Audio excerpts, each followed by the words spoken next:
This is quickly becoming one of the most hyped up seasons in the history of Nebraska football, and for good reason. Matt Rhule has a huge opportunity on his hands to bring the Huskers back to national relevancy and to make the call to a playoff. And as we get closer and closer to the fall, you know what time it is.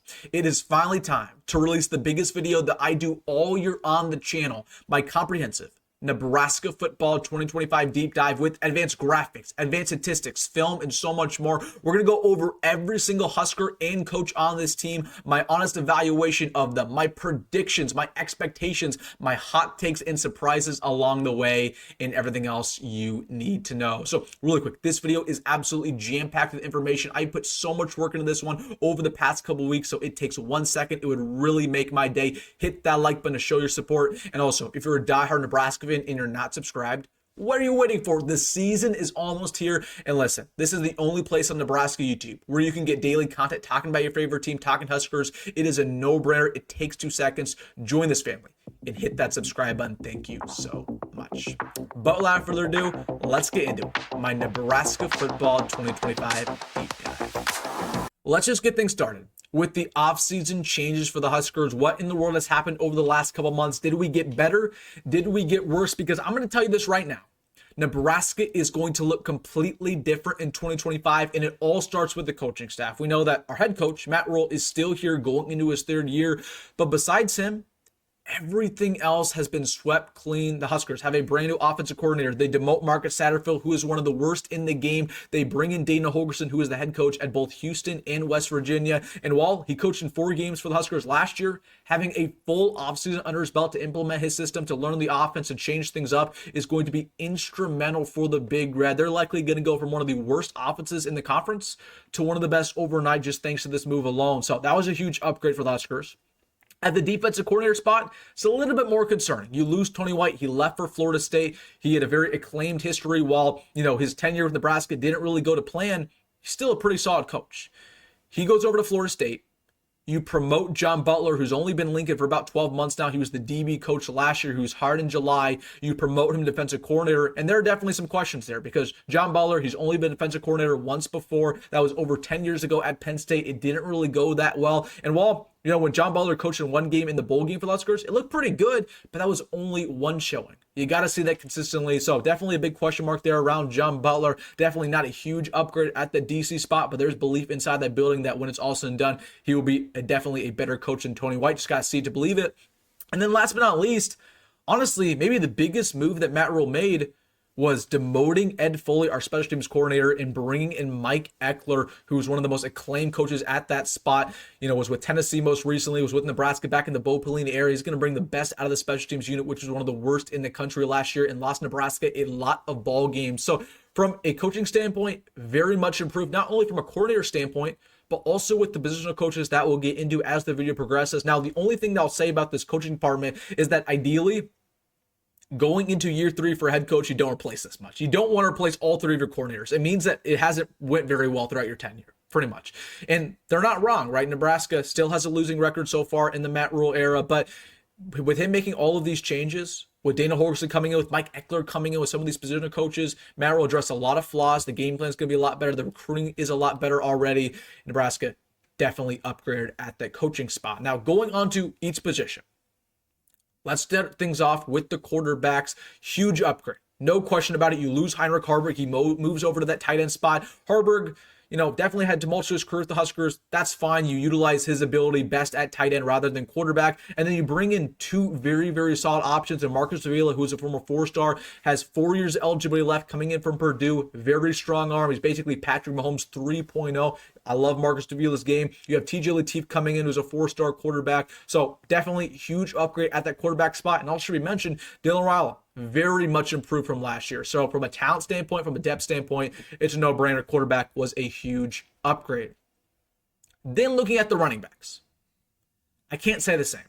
A downgrade for the Huskers. You lose a lot of good options. Ramir Johnson, of course, graduated. Gabe Ervin was somebody who just transferred to Kansas State, Nebraska liked throughout his tenure. And then honestly, the biggest blow for the Huskers was losing Dante Dowdell, who the Huskers took from being a very raw 4-star running back who transferred in from Oregon to one of the better bruising running backs in the conference. He went over to Kentucky. So you lose a lot of really good options, and you only gain 2 true freshmen. Jamarion Parker, who was a 4-star prospect, will have a good fall ball, likely will be in the mix, right off the rip.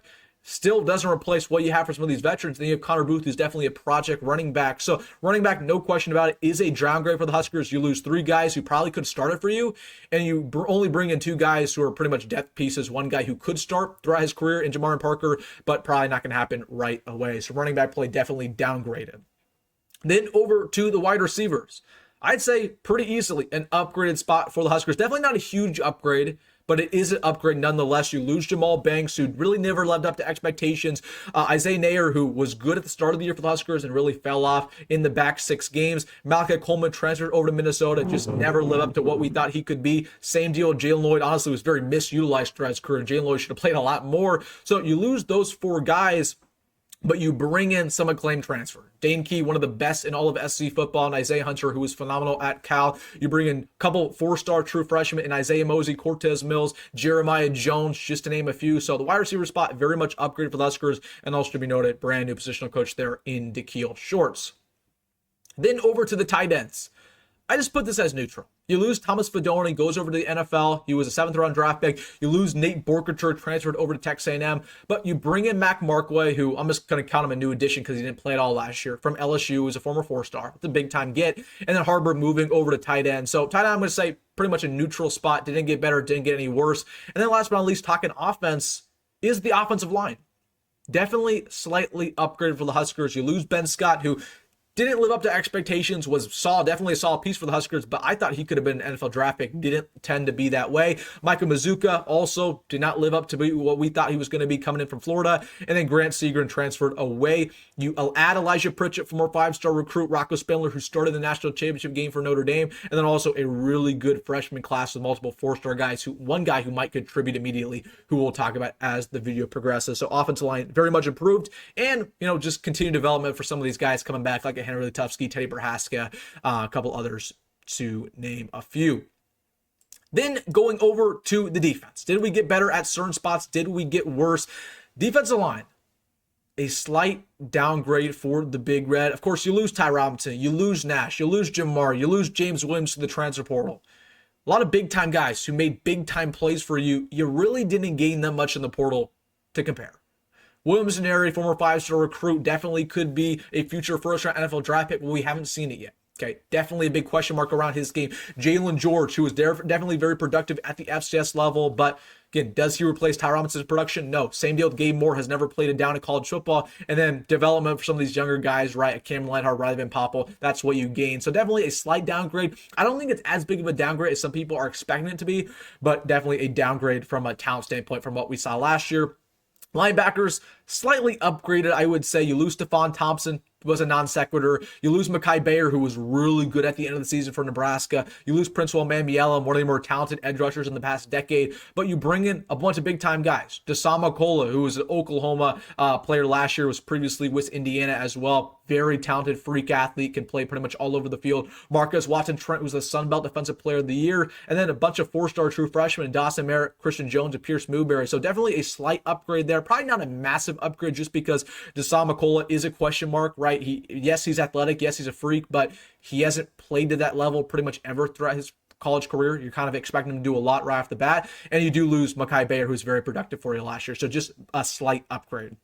Then in the secondary, going to corners, easily an upgrade. You lose Tommy Hill, who barely played for you anyways. He was injured last year. You lose a couple other non-sequiturs. And then you bring in Andrew Marshall, one of the better FCS corners, alongside Jameer Khan from Southern Illinois, and a bunch of good true freshmen there. So easily the corners were upgraded. And then the safety spot, I would put at neutral just because you lose Isaac Gifford.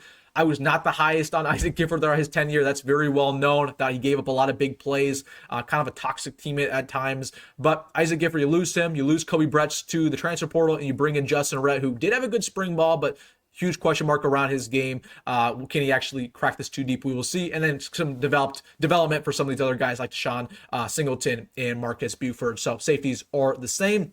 Last but not least, special teams, easily an upgrade. You lose Boosh Shooting to graduation. You lose Nico Automeleli, but you bring in Archie Wilson, coming in from Australia. You bring in Kaahaaina and Kevin Gallick at that long snapper spot, easily an upgrade for the Huskers. All right, let's talk about Nebraska's coaching staff going into 2025. My honest evaluation of our head coach, our coordinators, our positional coaches, and so much more.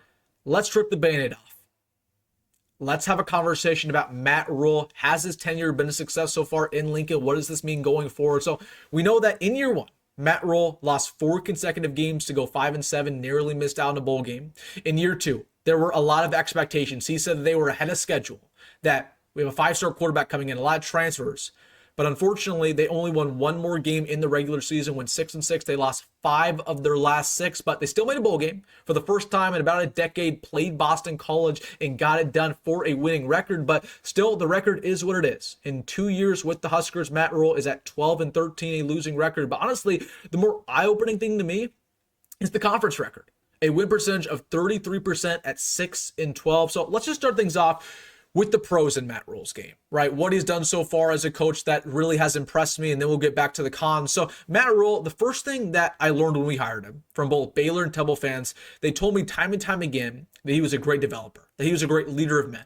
And that has absolutely turned out to be the case. He's turned guys who were previously busts into NFL draft picks, into very productive players. He brings the best out of pretty much everybody, whether it's on offense or defense. So definitely a great developer, definitely a leader of men, somebody that these players rally around. You know, there's never any culture issues inside Nebraska, which is definitely a huge pro. We had a lot of issues with some of our past coaches, so that's been a huge success. I've been impressed with his recruiting, where that was something that I didn't expect from him. I thought the recruiting was not going to be good when Matt Rhule got here, but the 2024 class was very successful. Of course, he got a 5-star quarterback. The 25 class was very good, and although 26 has some questions, it's not doing as well right now. When we win this season, that could definitely change. So Matt Rhule's impressed me in a lot of aspects. The only cons are, on game day, right? With the game planning, not winning that big game so far, had a couple opportunities.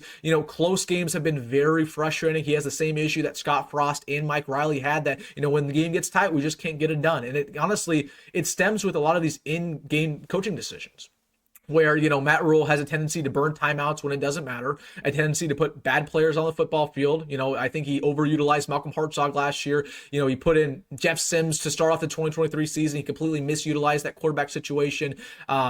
Just a lot of these in-game decision makings, the clock management, all of these things accumulate in Nebraska not winning close games. So honestly, that's probably been the most disappointing thing so far. That's the reason why the record is what it is. The game planning has not been great either, where Nebraska, I'll go back to that UCLA game last season. They should have won that one, but the game planning wasn't very good, and they made us look pretty bad. And that's why they upset us in Lincoln. So for that reason, I'm going to give Matt Rhule a B-. I'm not going to go anything over that, because honestly, if you go back 2 years ago when we hired Matt Rhule and you told Nebraska fans that going into year 3, he would have a losing record, he'd be 12-13, I don't think too many Nebraska fans would be very happy, frankly.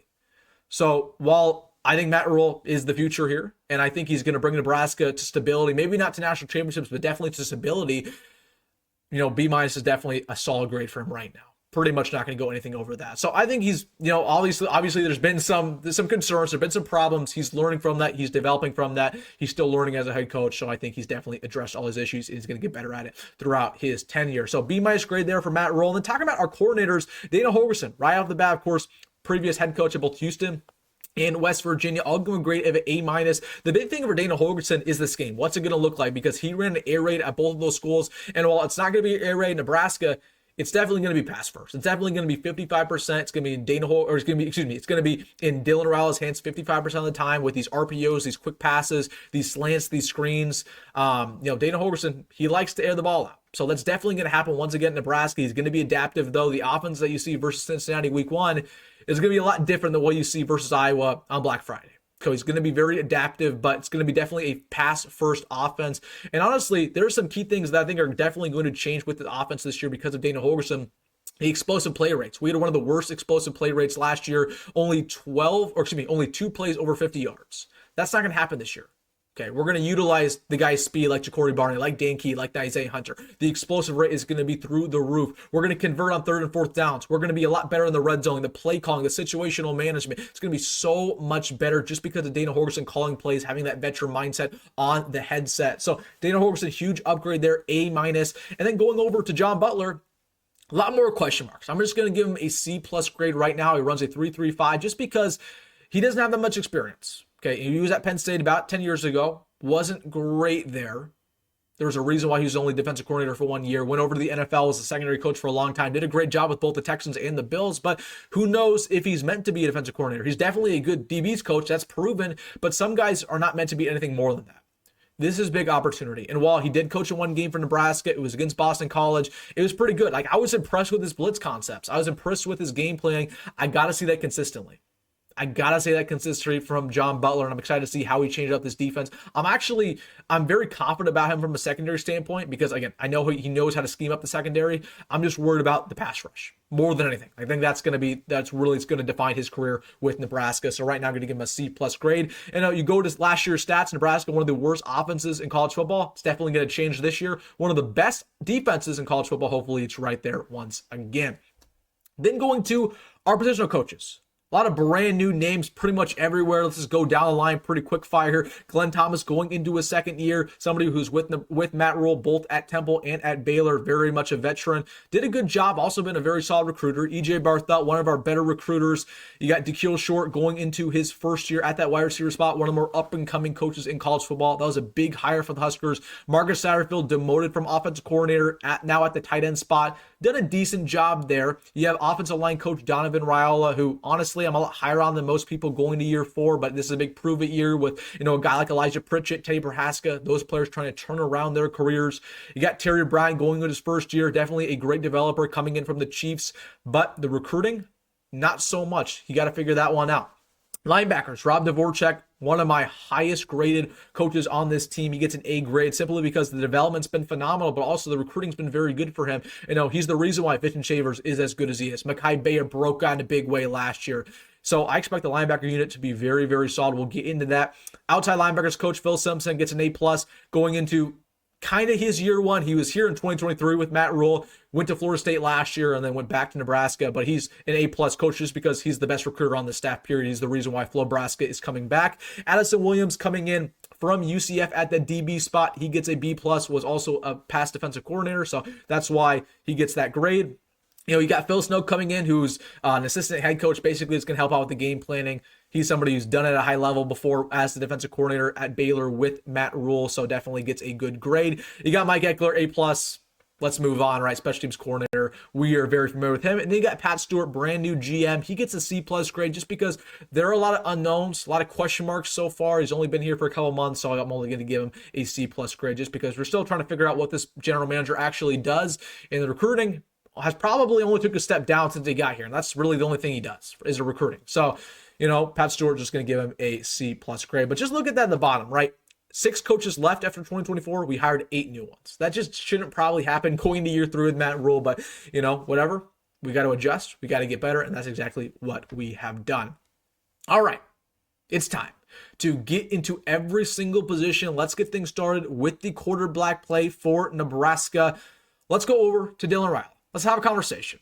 What are we expecting from him in 2025? Is he actually going to take that step forward? I give him a rating of an 89, just on the outside looking into that 90 spot. If you're a 90 or above, you're pretty much elite in my eyes. So last year we know that he threw for a little bit under 3,000 yards, 13 touchdowns. He also threw for 11 interceptions. Now, Dylan Raiola, the pros are very evident when you watch this game. Again, pocket presence is very phenomenal. He's great on early downs. He has high potential. He's a great work ethic more than anything. He has great arm strength. He's a former 5-star recruit. Great build, short yardage accuracy, consistency. There's a lot of good things around him. But the cons were also very evident last year with his decision-making. Under pressure, he was not very good. His mechanics, actually throwing the football with his footwork. His deep ball accuracy was super, super disappointing where last year there were multiple times. We go back to the Illinois game last year where Luke Lindemeyer was wide open on a post route in the fourth quarter in the red zone. Dylan Raiola overthrew him. If he made that catch, we would have scored a touchdown. We would have won the game. But Dylan Raiola overthrew him. You go back to the Iowa game last year. First drive of the ball game. Jalen Lloyd wide open once again on a post route 40 yards down the field. Dylan Raiola overthrew him. So Dylan Raiola, the deep ball accuracy, something that was very good in high school, really was terrible last year. Hopefully that can get better. And the mobility was not very good either. And the clutch playmaking was not awesome as well for him. So really the main thing I'm looking out for Dylan Raiola is continuing to be confident. Mobility's probably got to get better. Get outside the pocket. I'm not looking for him to be a runner, but get outside the pocket more and use your arm. That's what was phenomenal with him in high school where he'd step up in the pocket all the time and just look, try to find somebody and then rocket it 20, 30 yards down the field. He never looked to scramble and run. He'd get outside the pocket to throw, and he'd keep his eyes downfield. So that was always impressive with him in high school. Can he change that? Because we did not really see that in year one. Again, that deep ball actually, can that be better? Can the clutch factor be better? Like if we're in a fourth quarter tight game, can he will us to a win? Because that might happen a couple times this year. That needs to be the case when it comes to Dylan Raiola. Now, I want to show you this graph. This is a comparison between Dylan Raiola and DJ Lagway from last year. We know that DJ Lagway is very hyped up, was also a 5-star quarterback going into his second year of Florida. Dylan Raiola's advanced statistics are in the green. DJ Lagways are in the orange. And Dylan is honestly better in a lot of categories, whether you look at the turnovers, the sack rate, the EPA, which is efficiency, short downs, long downs. So Dylan Raiola, I think, is a lot better than a lot of people are giving him credit for from an efficiency standpoint. Now, if you look at this graph, there's a lot of things that he definitely needs to improve on. Late down was horrendous last year. Third and fourth downs, not very good. Again, the explosiveness, not really his fault. It was honestly Marcus Satterfield's fault, but that needs to continue to get better. I would even say his sack rate needs to continue to get better. I'd say even early downs need to continue to get better, although that was already really, really good as a true freshman. So Dylan Raiola, I just wanted to show you that graph because I thought it was interesting, but he's a lot better than a lot of people are going to give him credit for. So Dylan Raiola, that's my evaluation of him. But honestly, my main thing this year is that I just hope he continues to be confident in himself, stay healthy, because we know he got banged up last year, develop himself as a leader, especially needs to get better down the field, throwing that football, right? If you have a wide open Jacory Barney, you got to hit him. You got to hit him inside the numbers. And also continue to read Big Ten defenses at a high level, because 11 interceptions last year, that was unacceptable. Can't happen again for Dylan Raiola. Hopefully he changes that up, but I'm very, very excited about him this year. Is he going to be a top 10 quarterback? Probably not. Probably not. It's my expectation. But I do absolutely believe he will be top 15, top 20, definitely, no question about it. But I will tell you this. If Dylan Raiola somehow becomes a top 10 quarterback, I see no reason Nebraska can't make the playoffs, because this offense is going to be completely oriented around his game. Completely oriented around his game. With Dana Holgorsen, with our passing attack, if Dylan's having a good ball game, we will win. If Dylan's struggling, we will lose. It's about as, black and white as that. So hopefully Dylan Raiola can break out. I do believe he's going to improve, but to the level that we're thinking, maybe top 10, maybe Heisman, probably not going to happen. But again, the main thing for him to work on, accuracy, honestly, reading Big Ten defenses at a high level, putting more zip on that football, throwing bullet past itself, just lofting over the middle and being more confident getting outside the pocket. That is going to make him a very, very good quarterback. Then going to some of our depth pieces. Let's talk about Marcus Davila coming in from Purdue. There's a lot to like. Again, former 4-star recruit. He was somebody who had a lot of big-time offers, 6'3", about 240 pounds. I give him a rating of a 74. Now, did not play at all for Purdue last year, which is expected, right? It's pretty rare for true freshmen to play right off the bat. But Marcus Davila is somebody who, man, oh man, he looks like Dylan. He plays like Dylan. Great arm strength. Honestly, pretty good accuracy. I mean, he throws that football with some zip on him. He's very physical. So Marcus Davila, there's a reason he transferred to Nebraska. He didn't transfer to sit on the bench for 2 years. Let's put it at that. Okay, he believes that if he gets in the game, he's not going to give that starting job back to Dylan. And you might scoff at that, but that's what he believes. And that's what he should believe. That's the kind of mindset you need from a backup quarterback. So I honestly do believe Marcus Davila will be the backup. Jalyn Gramstad, we'll just go over to him. The coaching staff right now, they believe he might be the backup as well. He's somebody going to his last year eligibility, was an NAIA national champion, won in a state championship back in high school as well. But this is somebody who, the reason why I don't think Jalyn Gramstad is going to be the backup is just because he's not very talented, right? He's a very smart quarterback. Like he's somebody who's a game manager at best. He might get out of the pocket and make a couple plays. He is kind of speedy, but he's not talented. He can't throw the ball a million yards. He actually isn't great. Again, he's just not going to will you to win a game. Marcus Davila could. So Marcus Davila, the talent standpoint is so much higher. That's why I think he's going to be the backup. And also the reason why I think Marcus Davila is going to be the backup is because that's Dana Holgorsen's boy. Okay, Jalyn Gramstad is Matt Rule's boy. Marcus Davila is Dana Holgorsen's boy. And Dana Holgorsen gets the final say on this quarterback depth chart.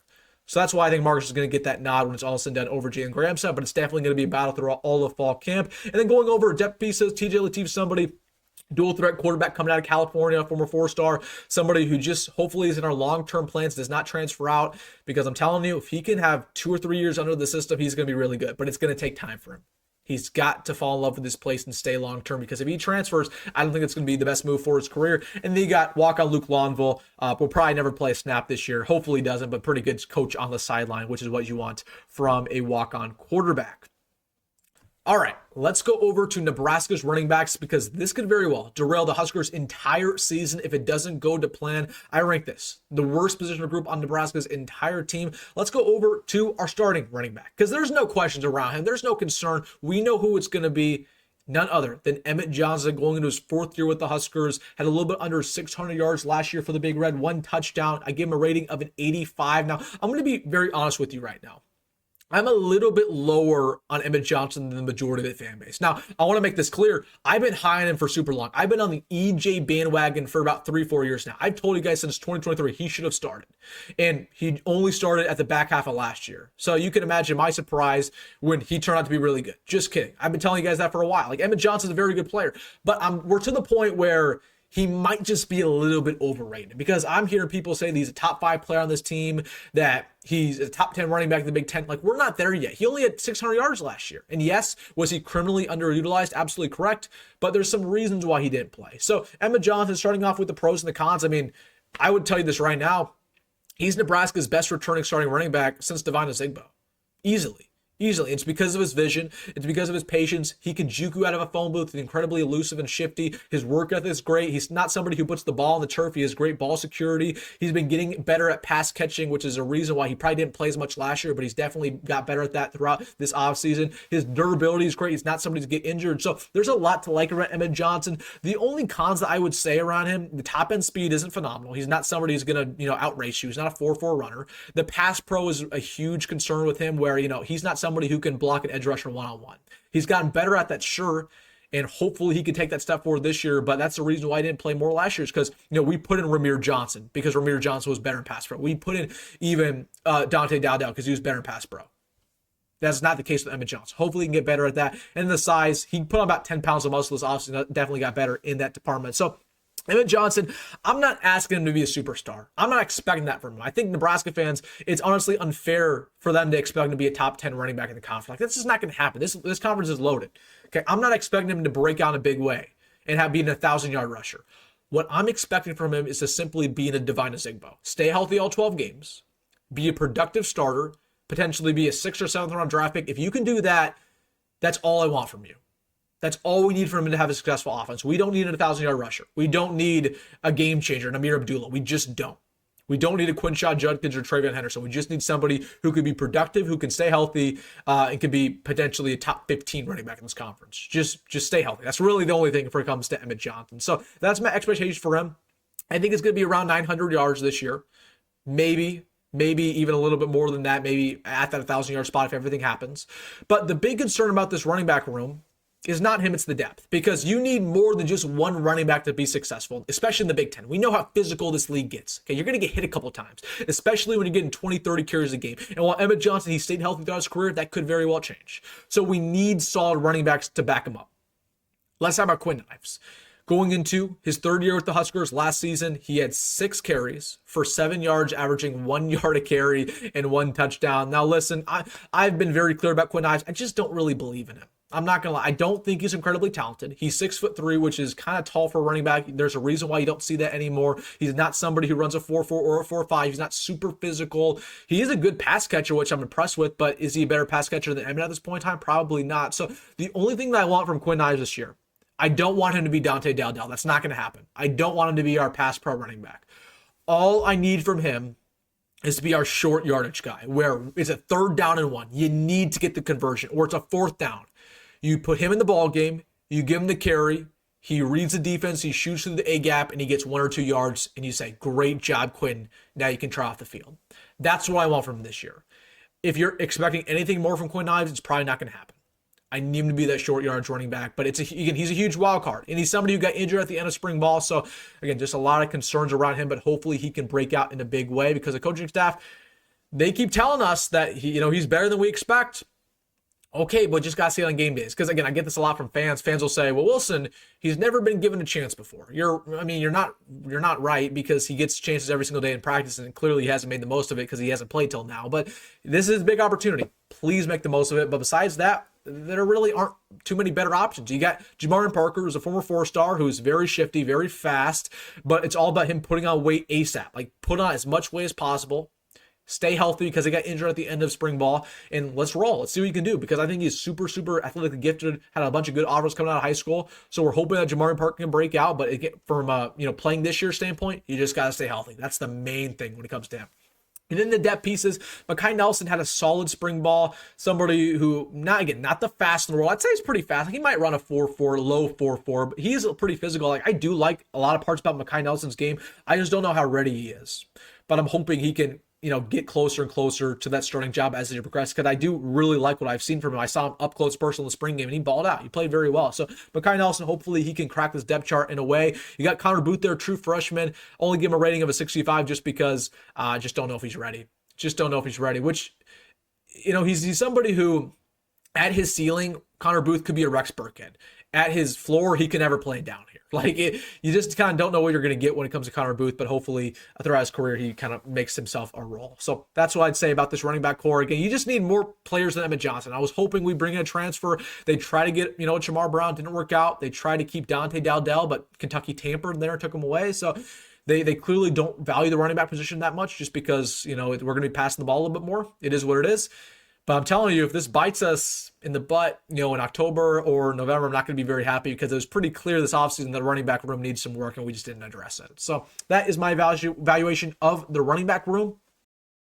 Let's transition now to, in my opinion, the best position group on this entire team for Nebraska, none other than the Husker wide receivers. Listen, top to bottom. From a starter standpoint, the bench, the transfers, the freshmen, this just might be one of the best receiver rooms in America. Let's just get things going with Jacory Barney, who I give a rating of a 92, one of the best receivers in the Big Ten. Now, last year, as a true freshman, he broke a lot of records, had 44 receptions, a little bit under 500 yards, 3 touchdowns, and even then, he was underutilized. Marcus Satterfield only got him involved on these jet sweeps, these motions, these screens, these slants. With Dana Holgorsen now, he's going to unlock Jacory Barney's true potential. And I believe in 1 year's time, we could be talking about him in the same conversation as guys like Ryan Williams and Jeremiah Smith. That's how good Jacory Barney is. Going over to his pros and cons, there's just so much to like. He's the fastest player on this team. He runs a 4.3. He has first-round aspirations. Run after catchability. He can make something out of nothing. He can make you miss in a phone booth. His catch radius is so good where if you put the ball near him, he's going to come down with it. He's versatile. You could put him in the backfield, in the slot, out wide at wide receiver X. But in my opinion, the best part about Jacory Barney's game is his durability, his toughness. He's only 170 pounds, but yet last year, time and time again, he gets smacked over the middle of the field by a Big Ten linebacker or a Big Ten DB. And every single time he'd get up, he'd be unscathed. He embraces the contact. Okay, that's exactly what this Matt Rowe culture is all about. So Jacory Barney, he exemplifies everything that we're doing around here. And with his speed, explosiveness, athleticism, there's no reason why he can't break out in a big way once again and potentially be around that 1,000-yard mark. And also should be noted, he's great on special teams. He's somebody, you go back to that Wisconsin game last year, the reason why we blew out the Badgers was all started off by him returning about a 50-yard quick return to get things going because of Jacory Barney's playmaking ability. So I'm very high on Jacory Barney. I know there's going to be some people who think that this rating's maybe too big. I don't believe that. I think, honestly, it might even be too low, because he's going to break out in a big way. He's the best player on this entire offense, no question about it. But this receiver core just gets better. It just gets better. It's not just him. You got Dane coming in from Kentucky, one of the best receivers in all SEC football, had a little bit over 700 yards last year, 2 touchdowns. Now, Dane did not have the year that he wanted at Kentucky. He wanted to go to NFL after that season, but it just wasn't good enough. And he said, you know what?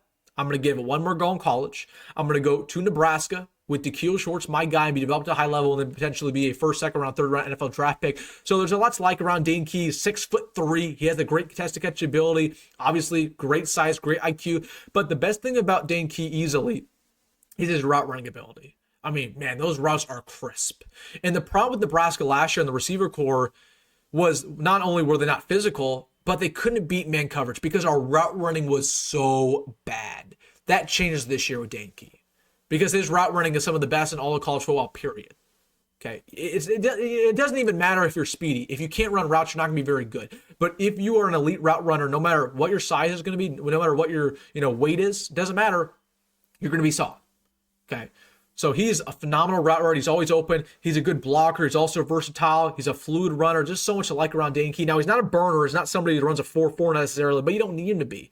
You just need him to be, again, physical, jump ball receiver who also great run after catch ability, and also somebody who is great route running. So there's a lot to like a route in Dane Key. Give him a rating of a 90. You got Nyziah Hunter coming in from Cal, also very productive receiver in a second year there. Had around 600 receiving yards, 5 touchdowns. The Cal, they really want him to stay, but he went over to Nebraska. Somebody who, I would just say this around Nyziah Hunter, there's not one thing that really impresses you. He just does everything right. Like a Larry Fitzgerald. Like he's tall, but he's not super tall. He's speedy, but he's not super speedy. He's quick, but he's not super quick. He is good route running, but it's not great route running. He just does everything well. And that's why he's a very productive receiver. And I believe he could be a future, first round NFL draft pick. He's somebody who the coaching staff, they compare him a lot to Sammy Watkins, where Sammy Watkins, so similar, was around 210 pounds, 6'2", same deal. But because he was so solid at everything, he was one of the best receivers in the entire country and win the first round. So this is somebody who could be our Sammy Watkins. Expect a lot of big things from Nyziah Hunter. And then, going over to our tight end, you got Luke Lindemeyer, who's likely going to start there. It's going to be a battle throughout fall camp. That's the guy I expect. I give him a rating about an 80. The thing about Luke Lindemeyer is that we know what he is as a blocking tight end. He's very good as a blocking tight end. It's all about him, developing himself as a vertical threat. Okay, can he be a threat down the field? Can he use his speed, his size, to maybe get 20, 30 yards a pop catching the football? That's the big thing around Luke Lindemeyer, because he's took a big stride, throughout spring ball trying to do that. We know what he is from a blocking standpoint. That's very important, but can he be a game planner? Can he be a game changer? Catching the football, that's going to be the big thing around him, but very solid player for the Huskers. And then you go to the depth, talking receiver depth. Demitrius Bell, 82 overall. I'm buying all the hype. This is somebody who was Jacory Barney before Jacory Barney just got hit by the injury bug. He's completely healthy going into fall ball from a torn ACL, but incredibly shifty, fast. Versatile. Everything that you have in Jacory Barney, you get once again Demitrius Bell. It's like his clone. So Demetrius Bell is going to hit the ground running. You got Janiran, who the coaching staff really likes, going into his 4th year. People forget he was a former 4-star recruit coming out of Georgia. He was a big deal and has not lived to be that case so far. They've moved him all around, tight end, fullback, back to receiver. I believe he can be very productive there, but it's all about him using his size, continuing to use his physicality, which is his greatest asset, and hopefully he can be solid. And then you got some of your freshmen in there. You got Isaiah Mozee, who, yes, quote unquote, is transitioning a running back. We'll see how big of a transition that actually is. Again, I told you guys, I believe it's going to be more of a Wandale type role, where Wandale obviously took snaps in the backfield, but he's more of a slot receiver. That's what I'm expecting from Isaiah Mozee, where he's going to be a receiver, first, but you're definitely going to see him in the backfield a lot. So Isaiah Mozee is somebody super shifty. Run after catch is great. He can make you miss in the phone booth. Pretty speedy. I wouldn't say like incredibly fast, but he is speedy. But really like Isaiah Mozee's game, he had a great spring ball. Going to be the same way in fall ball. Going to definitely burn his red shirt. And then you got Cortez Mills there, contested catch ability. He's only 6'2", but again, probably the best hands of this entire team already as a true freshman. Like he's kind of like an OBJ.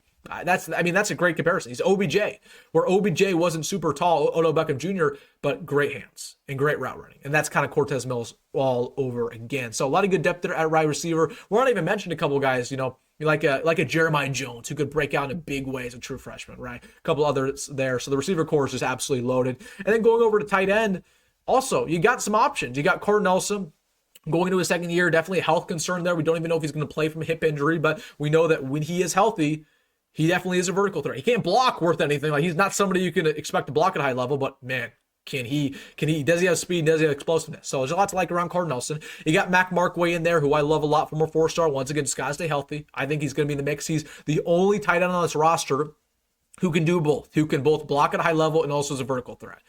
So that's what I like about Mac Markway. I think he's going to surprise a lot of people in fall camp. And then you got Heinrich Haarberg in there, where I give him a 75 overall. Some Nebraska fans are going to want that to be higher. And listen, I'm bullish on Haarberg, but he's not a transitional tight end. He's just somebody who hopefully they can get involved in these jet sweeps. Kind of has a utility knife, use his athleticism. But if you're expecting Heinrich Haarberg to be a standard box tight end who's blocking Big Ten edge rushers or Big Ten linebackers, like he's going to get exposed pretty quickly. And also, Heinrich Haarberg's not that good of a route runner. Like you might think he has good speed and good hands. You're probably right. But if you think his route running is going to be better than Carter Nelson, Luke Lindemeyer's, or Mac Markway's in 1 year playing the position, that probably means that you think the tight end room is pretty bad. Route running is a technique. You can't just learn that overnight. So I have a lot of concerns about Haarberg. I think if he made this transition sooner, he'd be really good. But making this transition in only a couple months, expecting to start, is just not. I don't think that's realistic. I think that's honestly putting some unnecessary pressure on him. But I think he's going to be good. They just got to utilize him the right way, which they will. So I'm excited to see Haarberg. And then you got Caden Echternak, who is a walk-on, who kind of had a good spring ball. Just watch out for the name. He might play just sparingly this year. So those are the weapons for Nebraska. Now let's go over to the offensive line.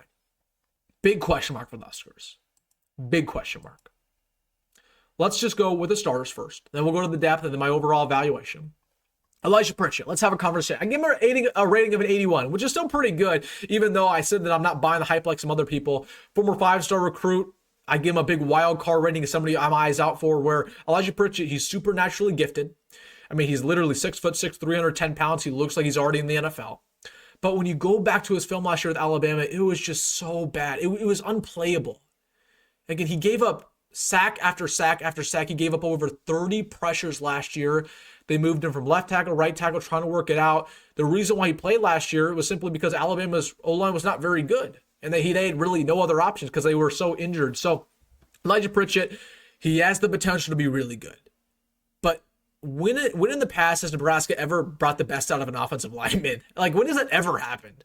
I can't remember. So that's why I'm just not buying the Elijah Pritchett hype, because I just don't know if Nebraska's going to bring the best out of him. We just haven't done that at the offensive line spot. So again, does he have the potential? Yes, but it is concerning that he's your starting left tackle and he has so many concerns. And he's great. He's honestly pretty solid in the run stopping department, but you just can't have somebody who's a liability and pass pro and not in terrible. Or excuse me, you can't have somebody who's a liability and pass pro and good at running game. You got to have somebody who does both. And he's just somebody who doesn't. He's terrible in pass pro. And you can't have that from a left tackle who's guarding your quarterback to blind side. So listen, Elijah Pritchett, hopefully he proves me wrong. I'm just not bullish on him this year. And I think he's probably going to prove to a lot of people why he is a bust. You know, that was the big claim. You know, when he transferred from Alabama, people called him a bust. Nebraska's trying to revive his career. It's now or never. Hopefully he figures it out. But we're just expecting him to do a lot, which I just don't think is going to happen. I'm going to be very honest with you. So that's Elijah Pritchett. You got left guard, Henry Lateef, who I rate the best offensive lineman on this team. He had a great year last year, and I was banged up a little bit, did not play in spring ball due to precautionary issues, but honestly, really developed in the running game. Probably our best run offensive lineman. Not as good in the pass pro, but just very physical, big leader. Henry Lateef is finally breaking out, which I've been expecting his entire career. I loved Henry Lateef coming out of high school, coming out of Iowa. So he is very solid. Should be a pillar of this offensive line if he stays healthy the entire year.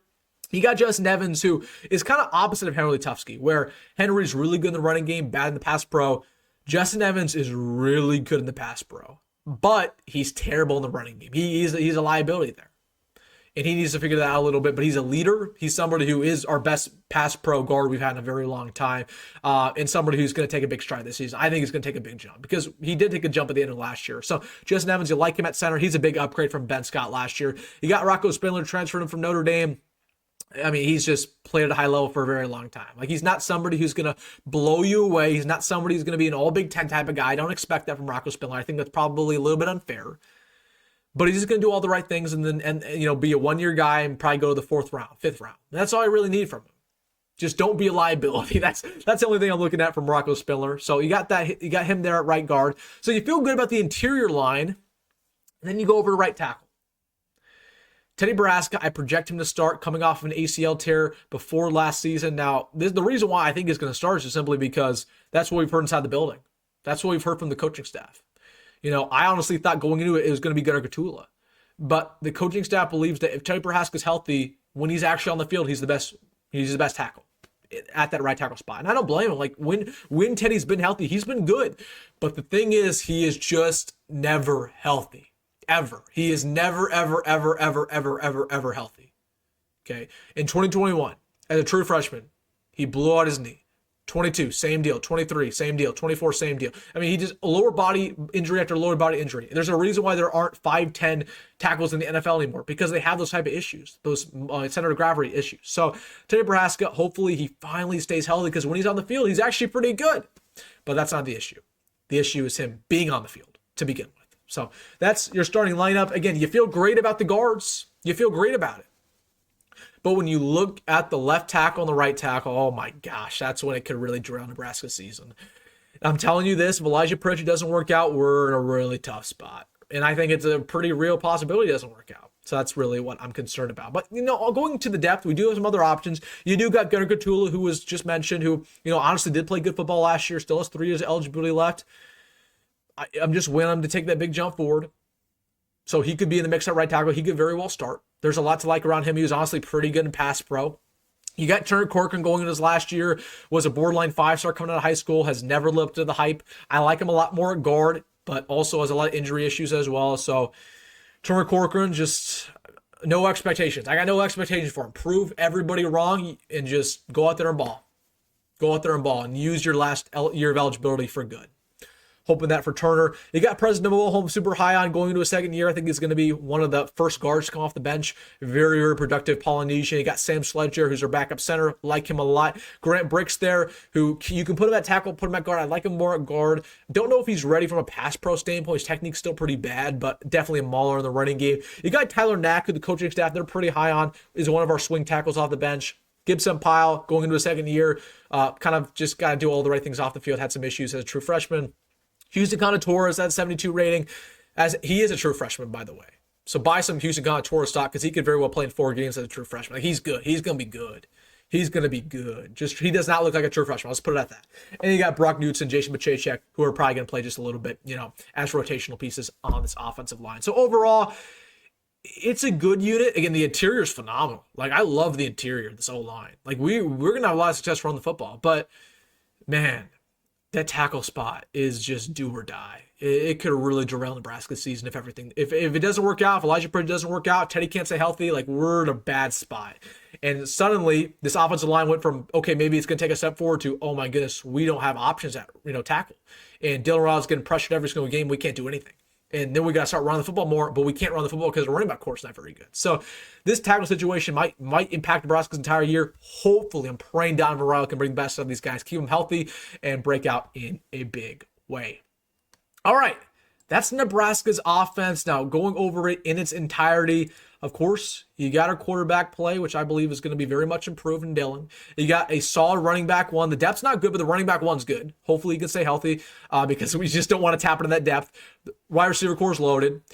Tight end play, pretty solid. And then offensive line's pretty good too. For that reason, I'll give it an 86 overall rating. The passing attack is a 91 with Dylan Raioala's arm, with Emmett Johnson being a more of a threat in the passing department, with the receiver core being as loaded as it is. And Dana Holgerson's offensive philosophy, it's a 91 rate, pretty easily. The rushing attack is where it gets a little sketchy. I give it an 82 just because I don't know how much we're going to actually run the football, period. I don't know how good of our run concepts we even have. And then the running back core definitely is a question mark. And Dylan Raiola not being a mobile quarterback adds in that rating. So overall, 82 or 86 rating, which is an upgrade from last year. The passing attack is a massive upgrade from last year. The rushing attack, a little bit of a downgrade from last year, which you'd expect because our running back core did, on paper, get worse.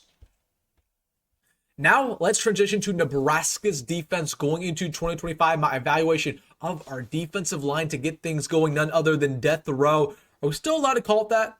With Terrence Stein going over Florida State, I'm still going to call it that because I think it's pretty cool.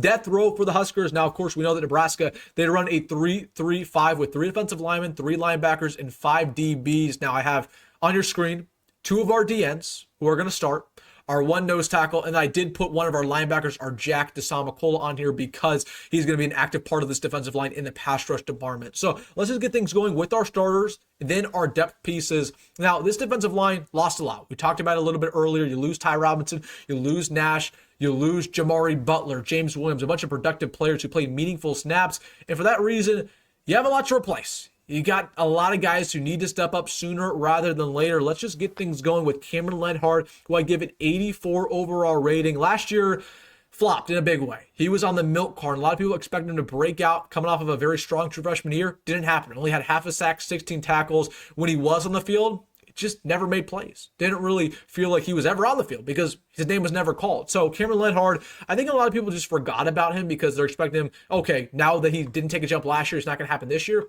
I don't agree. I think Cameron Lenhard, this is finally the year where he's going to take that big step forward, prove why he's one of the better edge rushers in the Big Ten. Now, this is somebody who, right off the bat, I mean, he's a great run stopper. Like, that's not something that's of concern when it comes to Cameron Lenhard. He's somebody who could, get off blocks. He can get to the running back at high level. He's great from an IQ standpoint. He's a leader. He's been a black shirt since a true freshman. Great play strength, great leverage. So I feel really good about Cameron Lenhard getting to the running back. The only thing around him is actually getting to the quarterback. He's not good in the pass rush. That's been the way throughout his entire career. Had 3 sacks as a true freshman. That was good, but last year only had half a sack. Okay, he's not great with his swim move, with his bull rush. That needs to change this year because honestly, that might be this biggest X factor on this entire defensive line. Can we get to the quarterback consistently? Because even last year, we act like this defensive line last year was so good for Nebraska. We couldn't even get to the quarterback that much. We weren't even top 40 in the country in sacks. That needs to change this year. Okay. That all starts with Cameron Lenhardt. Can he get to the quarterback? Okay. Can he be more consistent? Where, if Cameron Lenhardt has a good game versus Cincinnati, can he have a good game versus Michigan? Can he stack these time and time again? Because the thing about him is he's just not consistent. Okay. He can't be on the milk carton anymore. So I give him a rating of an 84. I do believe he's going to prove a lot of people wrong. Is he going to take a step forward to be one of the better DNs in the Big Ten? Probably not, but he's going to be very solid for Nebraska. I think he's probably going to end the year with about 6 sacks, 2 fumble recoveries, and around 30 tackles, and earning him an honorable mention on an all Big Ten team. So Cameron Lenhardt, that's what I'm expecting from him this year. And then you go over to nose tackle. You got Riley Van Poppel, who redshirted last season. The reason why he redshirted was because they want him to be more like Ty Robinson. They wanted to fix his weight. They only played him in 4 games. And when he did play in 4 games, he was very productive. But they wanted to save him for the season because they believe this is the big breakout year for RVP. Now, he's somebody who's 6'5", about 300 pounds, really, really productive in high school as a former 4-star recruit. Very similar to Cameron Lenhardt, where he has great size. He has great block shedding ability. He's a very smart player. He's versatility, plays both nose tackle and D-end. The only problem with him, once again, he can't get to the quarterback consistently. Needs to change this year. Okay, he's a guy who has a ferocious bull rush. I know because I saw it in high school. Can that show up actually against Big Ten offensive linemen? Riley Van Poppel has an opportunity this year to become pretty much Nash 2.0. I think he could be better than Nash. Like Nash, while he was good with his career with Nebraska, he underperformed last year. I think Riley Van Poppel, when it's all said and done, could be better than Nash, but it all starts this year, and it starts with getting to the quarterback because Nash did a really good job of doing that. I believe, in 2023, he had 3 or 4 sacks, which is unheard of for a nose tackle. So Riley Van Poppel, that's what I'm hoping for this year. Get to the quarterback at a high level, eat up those double teams, and we're going to be just fine on the defensive line. And then you got Keona Davis, who I give a rating of an 82. That was our breakout true freshman last year on the defensive side of the football. Hit about 10 tackles, a couple pressures on the year, got better as the season progressed. This is somebody who, the second he showed up on campus, the coaching staff, they started talking recklessly. They compare him to Ndamukong Suh, which is, you just don't do. You don't compare one of the greatest Nebraska players of all time to a true freshman. But that's how much they love this guy. Keona Davis is a freak athlete. He's 6'5". He moves very fluidly for somebody who's about 270 pounds, right? Again, very, very much a freak athlete. And he, unlike these other guys, he can get to the quarterback, right? He does have a nice swim move to him, a nice little spin move. He does use his bull rush very well. So Keona Davis, while he's a great at getting to the quarterback, I need to see that consistently from him because he, once again, is an X factor. You need to get to the quarterback. That's a theme this entire year. Get to the quarterback. Those other guys can't do it. He can. Be that X factor for us on the D line. And then you got Dasan McCullough, just talking about him from a pass rush standpoint. He was very productive at Indiana when he played Jack, had a couple of sacks as a true freshman. Now at Oklahoma, that was not that case. He played inside linebacker. They moved him at safety. They moved him at DB. They just play him all around. So Dasan McCullough's moving back to his transitional position. He's somebody who is very explosive. He's 6'5", right? Like, we know that he can just jump off line scrimmage. He has a nice little swim move to him as well. But hopefully he can be more productive in the pass rush department. From a run stopping standpoint, he's just not very good. Not expecting him to be too good in the run stopping standpoint because it just hasn't been very good throughout his career. So hopefully he can prove me wrong, though. And then looking at the depth pieces on this defensive line, you got Elijah Judy there, who is a veteran piece, former 4-star recruit. People forget about that. Honestly, I liked him a lot more than a lot of most fans last year. He was pretty productive, had 13 tackles, 1 fumble recovery. You got William Zuneri, who about as big of a wild card as it gets on this entire team, former 5-star recruit. He is probably already the best true pass rusher on this team. But always when it comes to William Zuneri, it's about him from Monday to Friday. Figuring out himself from Monday to Friday, doing everything right off the field. From an eating standpoint, from a weight room standpoint, from a classes standpoint, from showing up on time. If he can do all those things right with his 5-star potential, there's no reason why he's not going to start as the year progresses. And he's so good from a pass rush standpoint where he's going to get a lot of snaps. Just do everything right off the field and he's going to take care of itself. Okay. Then other than that, you got Jalyn George, the coaching staff likes a lot. Transferred in from East Tennessee State. Got banged up in spring ball, but was really good in winter conditioning, so hopefully he can take a step forward. Jordan Ashau, big sleeper for the Huskers. I feel really good about Jordan Ashau taking a big step forward. Guy who's really good in the running game. Also can play Jack. Got Sualafoto, big nose tackle, coming in from California, 3rd year. Had a lot of injury concerns, but if he can finally stay healthy, he's going to be productive. You got Cade Petschok. That's how you pronounce his name. I just learned that. Cade Petschok. It's not how it looks. He's a true freshman coming in from North Dakota, 4-star from that state. Man, this is somebody who they compare to Keona Davis. I think he could be somebody who plays in 12 13 games as a true freshman. So watch out for that name in fall camp. Malcolm Simpson, same deal there. Also 4-star true freshman D tackle. And then Gabriel Moore transferred in from Mississippi State. Had some injury concerns there, so that's why I put that there. But honestly, pretty athletic. But once again, figuring out everything from Monday to Friday, and then maybe he could be successful. But he was really raw when I saw him in person at the spring game. So overall, this D-line, I think it's going to be really good in the run-stopping department. Honestly, again, you got Cameron Lenhart as a solid run stopper. Ryan Van Poppel was a solid run stopper. Keona Davis and Elijah Judy, solid run stoppers. The only concern is getting to the quarterback, and that was the concern last year and the year before that and the year before that. We just don't have too many true pass rushers on this team. You're hoping Keona Davis can take that step. You're hoping Williams-Neri can break out in a big way. You're hoping even, a Jalen George or a Jordan Ashaw can give you good snaps. And you're also hoping Asama Kola could be your best jack in some time. A lot of question marks there. I don't have the answers to just yet, but that's the big thing Nebraska is looking for this season from this unit. Let's go over now to Nebraska's linebacker core, arguably the best positional group on this entire team, not named the wideouts. That feels good to say. It's been a long time since the Huskers had an elite linebacker core, but that's definitely the case this year. I mean, getting things going with Vincent Shavers. Had a very strong true freshman season, had about 25 tackles, 1 sack, 6'1", 225 pounds. Vincent Shavers, I believe, is going to take a massive step forward this season. With a full year of development with Rob Dvorak, Phil Simpson, with all of the traits that we saw last year, whether it's the ability to lay the boom on you. He is the hardest hitter on this squad. He has great potential as a former 4-star recruit. Great tackling technique. Great explosiveness and speed. Great in the run department. Okay, great motor.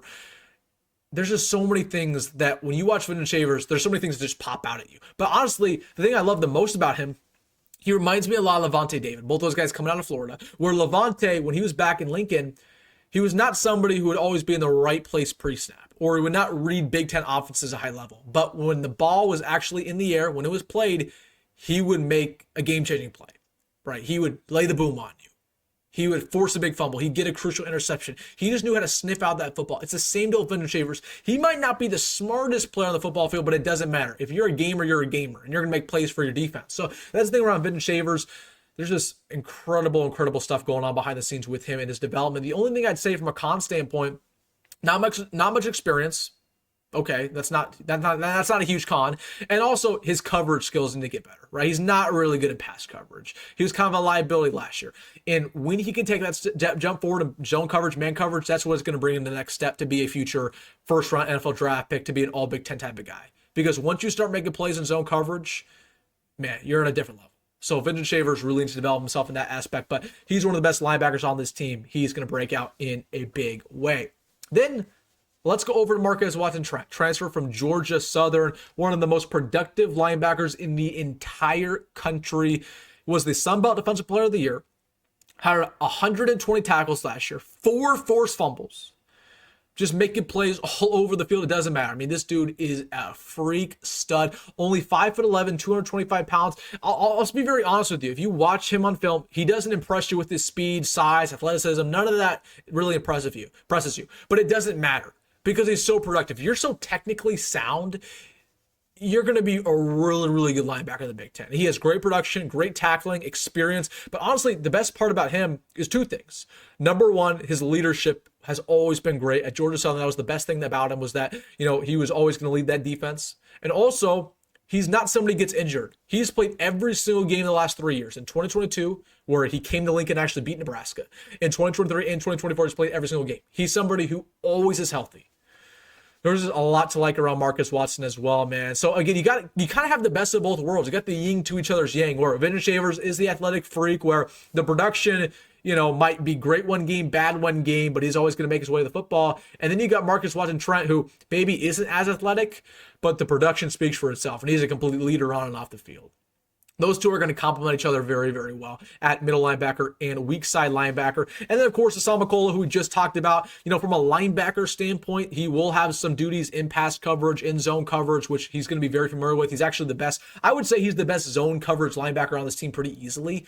But again, for me, it's all about him developing himself as an edge rusher, right? Getting to the quarterback, but we just talked about that in the D-line segment. And then going over to our depth pieces on the linebacker core. You got Buda Wright, they're at 85 overall, 7th-year senior. I believe he's the oldest player to ever play in Nebraska. He's been here for 7 years. Okay, to put this into perspective, when he started playing at Nebraska, I was going to my 8th grade year in middle school. I'm now going into my 2nd year of college. Like he's been at Nebraska for a very long time now. But he's somebody who is so athletic. People forget about that. He's very tall. He can play in the secondary. The thing around Javen Wright's just been the blood clots. It's nothing he can control. Like the blood clots have came and they've went, and that's really been huge for his career. Where he's playing good football, and then the blood clots come back, and he's just sidelined for a couple weeks, and that's just really going to hurt him. So nothing he can control, but hopefully he's healthy this year because he's a game changer, definitely from a zone coverage standpoint. Not necessarily tackling, but man, he's good in zone.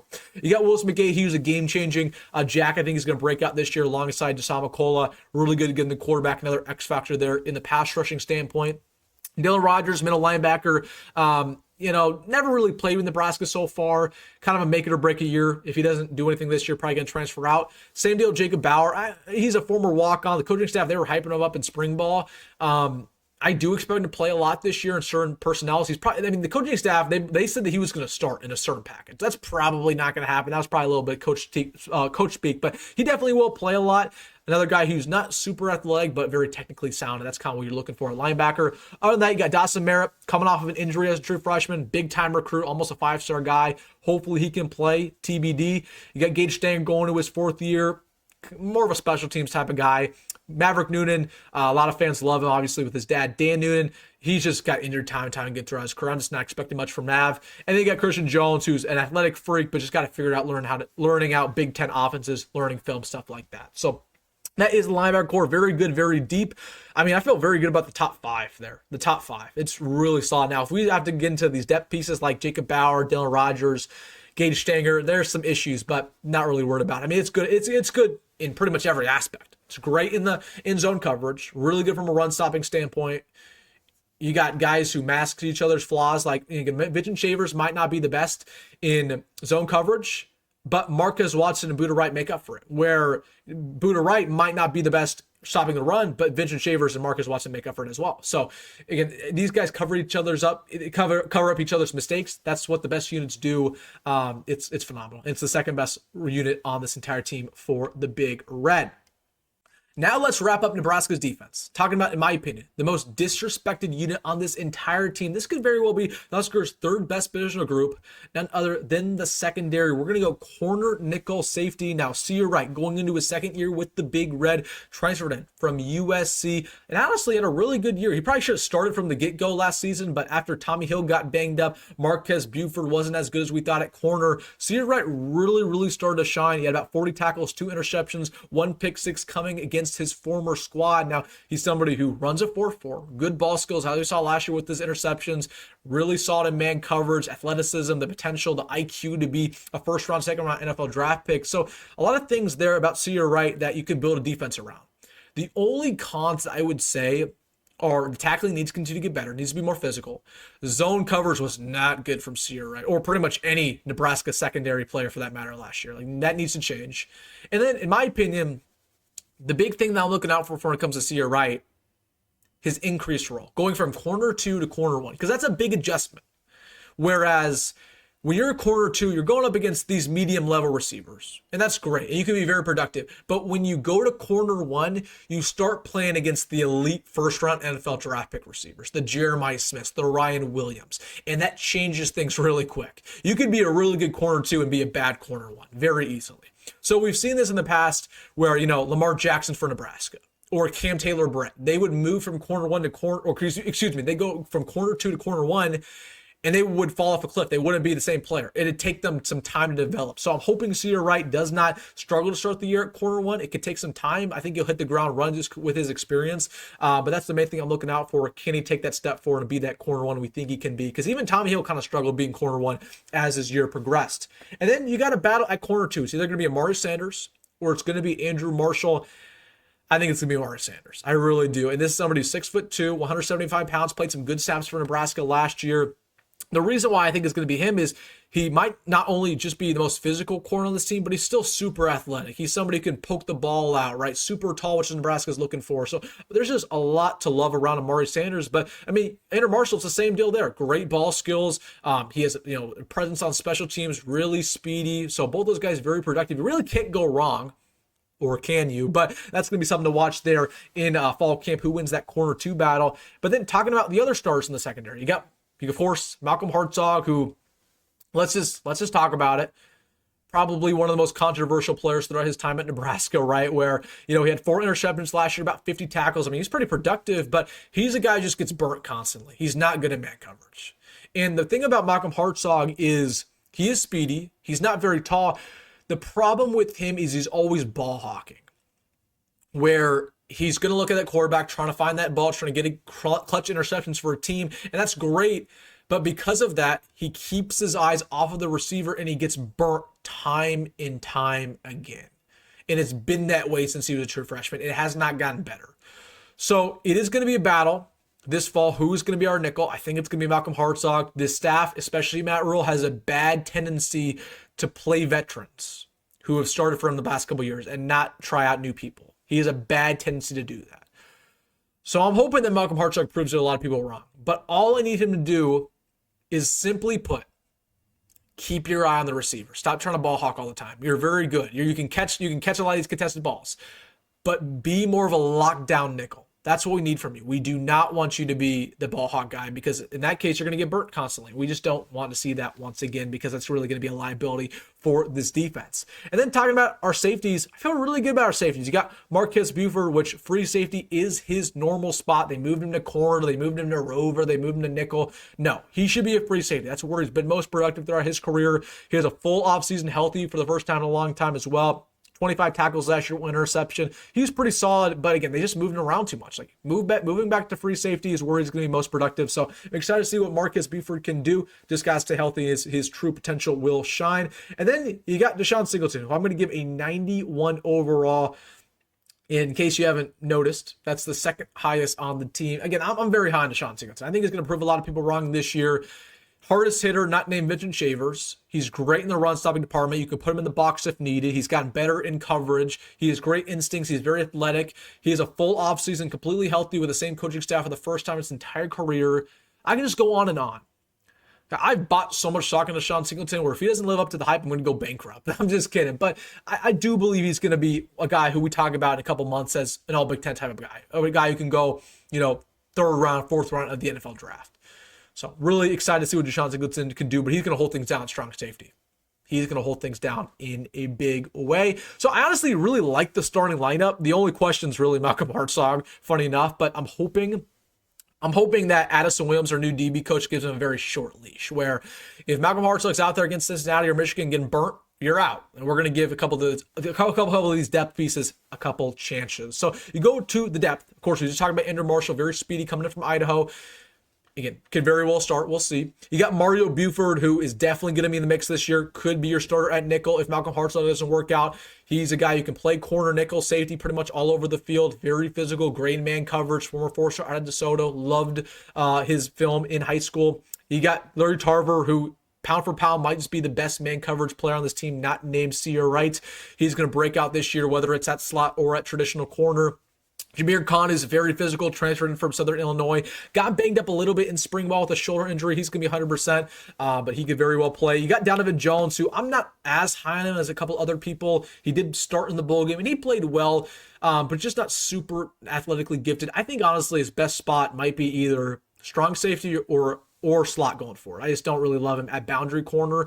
You got Jeremiah Charles, who, again, high risk, high reward. When he played last year, he got burnt time and time again in the UCLA game, and we never saw him again. So hoping a full offseason of development can make him a little bit better. But he's athletic, but I'm not buying the hype there with Jeremiah Charles anymore. Justin Rhett, transfer from Georgia. He could very well play some significant snaps at safety alongside special teams. Kind of like his game, former 4-star. You got Derek Branch, who's just kind of a scrappy walk-on. He'll definitely play a little bit at both free and strong safety. You got Bly Hill, who, yeah, he did get injured last year.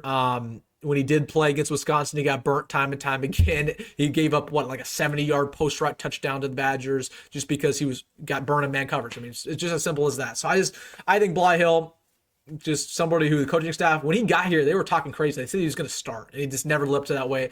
So Bly Hill probably not going to play this year with Huskers. And then you got Kamir Prescott, who had a good spring game. I wanted to mention him because he's pretty solid.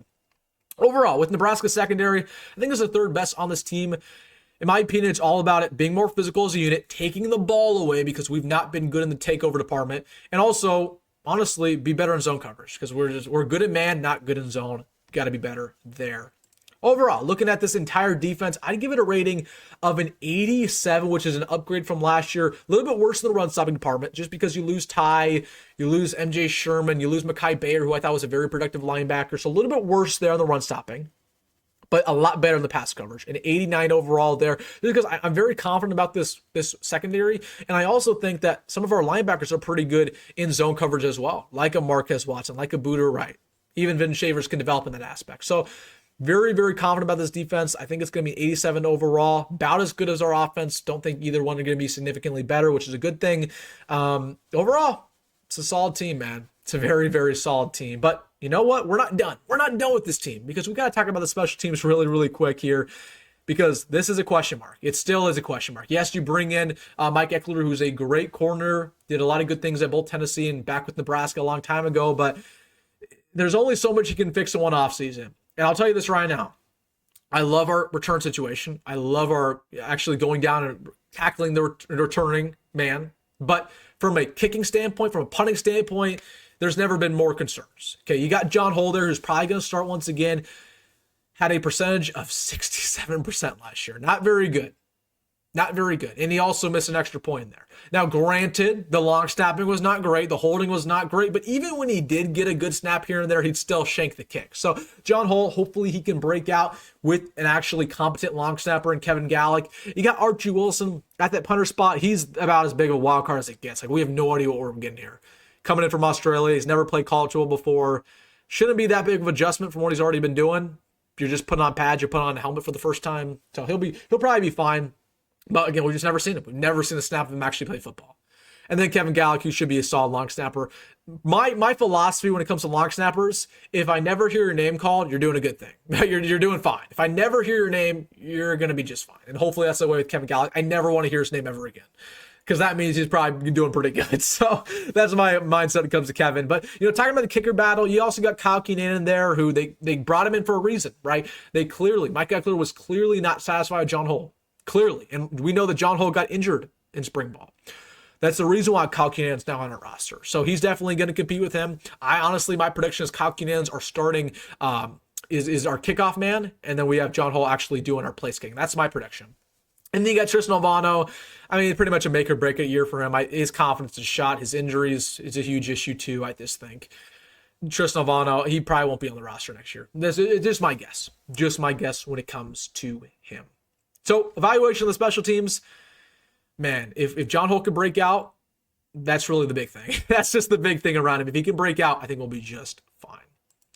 Then going over to our sleeper players, guys who were not mentioned with a graphic, but I just wanted to highlight them. Demetrius Bell, big sleeper. Game at over 82 overall for a reason. I think he's going to be in the mix instantly this year. Kind of a Jacory Barney 2.0 with his speed, with his size, with his explosiveness. He's going to be phenomenal. Excited to see Demetrius Bell. President Mo, I think, is going to be a guy who, as the year progressed, could even start. If injuries hit this offensive line, he could start a guard, and I think he's going to play very well with his physicality. You got Jordan Ashai, I think, is a big sleeper on the defensive line. Can play jack and as a 3 technique. He's very productive, and he played well as the year progressed. And then Larry Tarver, I think, is one of the bigger sleepers on this team. Again, pound for pound, best in man coverage. But got to stay healthy because he got injured last year. People always say, well, if he was so good, why didn't he play? Well, he got injured. That's why.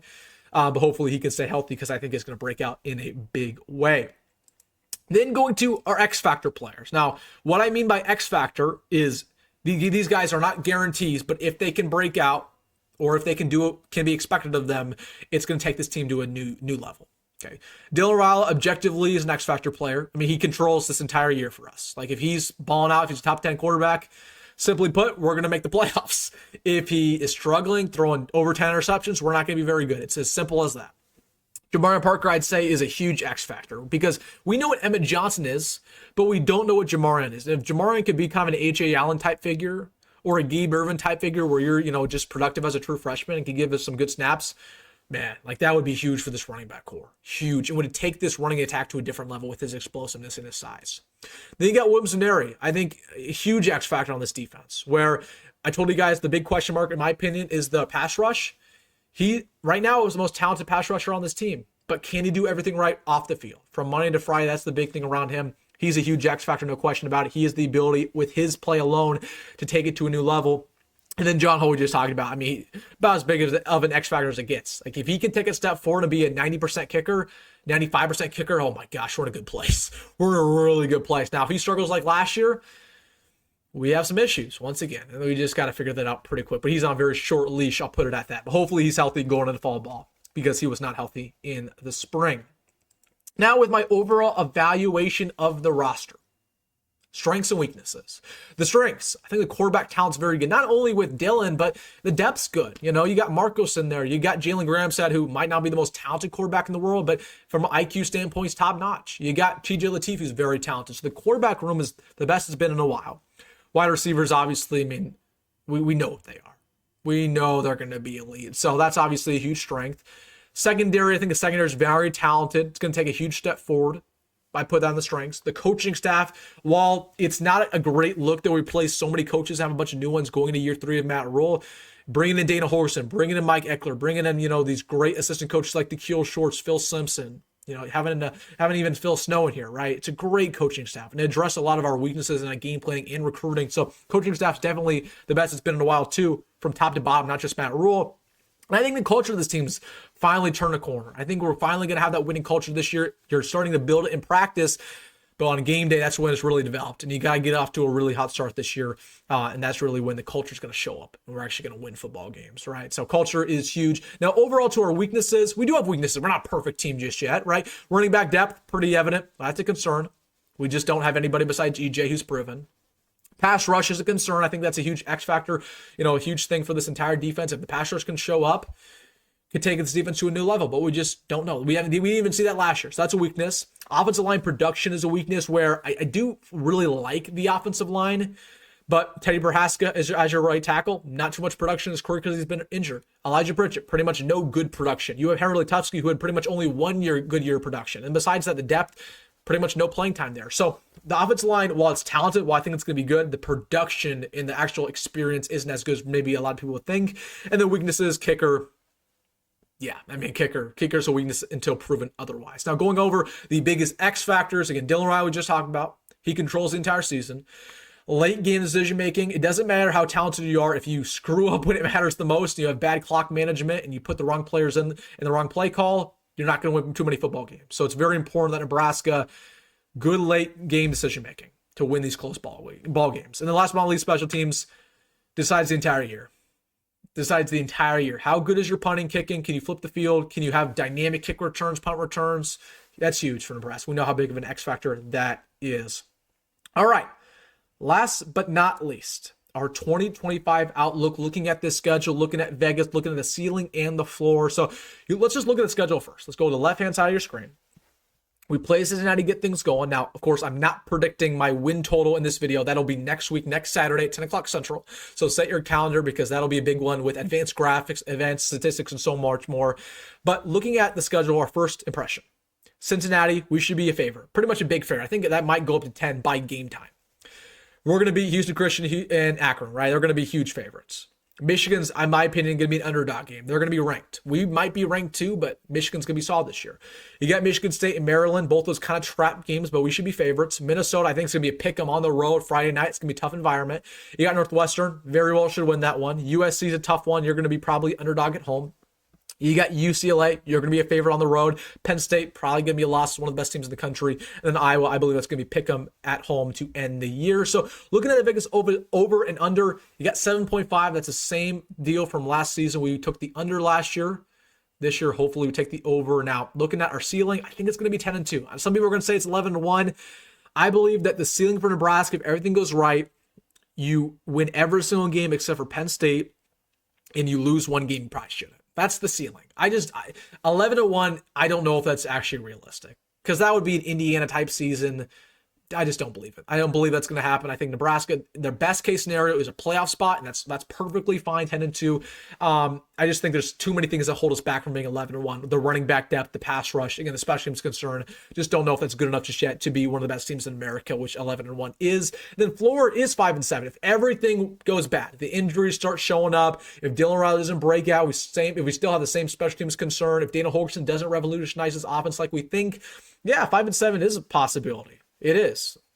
Like, I'm not going to sit here and say the worst case scenario is us making a bowl game. Like, when has that ever been the case? But is 5-7 likely? Probably not, but it is worst case scenario. Now, looking at my advanced statistics, we're using my advanced statistics, running this schedule, it says that we're going to win 8.75 games. Now, is that my prediction? No, that's not my prediction, or it could be. It could be my prediction. I'm not going to give you my prediction.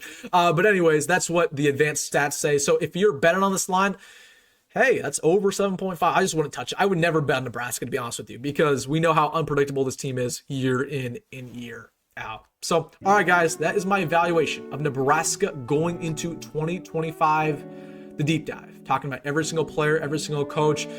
My main thing, I'm just going to be honest with you to end this video. This is a big year, man. Like, it feels like if it doesn't happen this year, if Nebraska doesn't take the big step forward this year, it's never going to happen. That's just me being honest with you.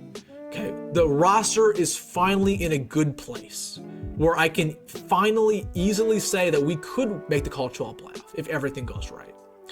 We have a talented enough quarterback. We have a good enough receiver core. The trenches, while they're not perfect, the trenches aren't perfect, they're good enough. The secondary is good enough. The coaching staff is definitely good enough.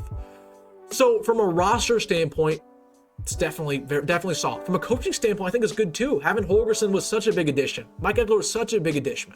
So it just feels like if it doesn't happen this year, it's never going to happen. Honestly, because I'm going to tell you this right now with how easy the schedule is next year or this year, you got to take advantage of it. But if you look at next year, when we play Ohio State, and we play Oregon, and you play Iowa, and you play Washington, you're not going to say the same thing. Like, it's going to be a tough schedule next year. Very tough. This is the year you got to break out or it might never happen. Pressure's on.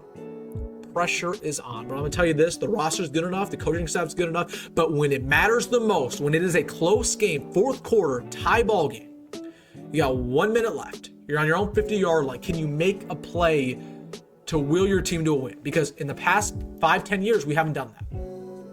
Whether it was with Mike Riley, Scott Frost, Matt Rhule, doesn't matter. They have not been able to win these close games. That's the X factor. More than anything else, win the close games, because there are going to be times where you're playing against Northwestern, it's closer than what you would expect. We might be in that game versus Penn State at the very end of the year. Number 1 team in America, I think it's going to be. Okay. Doesn't matter. The stakes. Find ways to make plays in close games. And it all starts with a winning culture more than anything, believing in your peers, believing in yourself, believing in your coaching staff, making the right play call at the right time, and executing when it matters the most. That's going to take Nebraska to the next level. And the last thing that's going to take Nebraska to the next level is Dylan Raiola. If Dylan Raiola can be the quarterback we think, because we have not had a game-changing quarterback since Eric Crouch. Okay. We don't know this as Nebraska fans, but quarterback is the only position that can will your team to wins alone. With its play alone.